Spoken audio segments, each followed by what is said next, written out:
ఏంటి సర్జరీకి ముందు క్యాస్ట్ ఏంటని అడుగుతున్నారా? ఈ రోజుల్లో కూడా క్యాస్ట్ డిస్క్రిమినేషనా? ఆగండి. సర్జరీ చేసే ముందు కాస్ట్ అడుగుతున్నారని, పర్టికులర్గా ఒక కాస్ట్ అవునో కాదో తెలుసుకుంటున్నారని చాలామంది అంటున్నారు. అది నిజమో కాదో, ఒకవేళ నిజమైతే అలా ఎందుకు చేస్తారో ఈ వీడియోలో తెలిసేద్దాం. ఎస్పెషల్లీ సౌత్ ఇండియాలో ఎవరైనా సర్జరీకి వచ్చినప్పుడు వైశ్య కమ్యూనిటీ అని డౌట్ వస్తే డాక్టర్స్ కాస్ట్ను కన్ఫర్మ్ చేసుకుంటారు. ఎందుకు అనంటే మనలో సూడోకోలినెస్టరేజ్ అనే ఎంజైమ్ ఉంటుంది. ఇది పర్టికులర్గా అనెస్థీషియా డ్రగ్ సక్సినోకోలైన్ని బాడీలో బ్రేక్ చేయడానికి యూస్ అవుతుంది. కానీ ఈ వైశ్య కమ్యూనిటీ వాళ్ళకి ఈ సూడోకోలినెస్టరేజ్ తక్కువగా ఉంటుంది. ఎంజైమ్ తక్కువగా ఉంటే ఆ డ్రగ్ బ్రేక్ అవ్వకుండా బాడీలో ఎక్కువసేపు యాక్టివ్గా ఉంటుంది.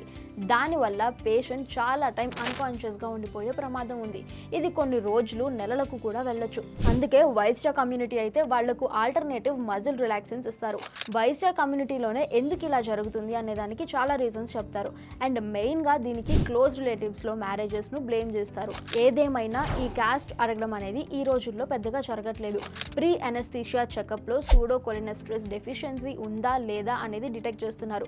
డెఫిషియన్సీ ఉంటే ఆల్టర్నేటివ్ సేఫ్ మెడిసిన్ ఇస్తున్నారు. సో కాస్ట్ అడగాల్సిన పనే లేదు.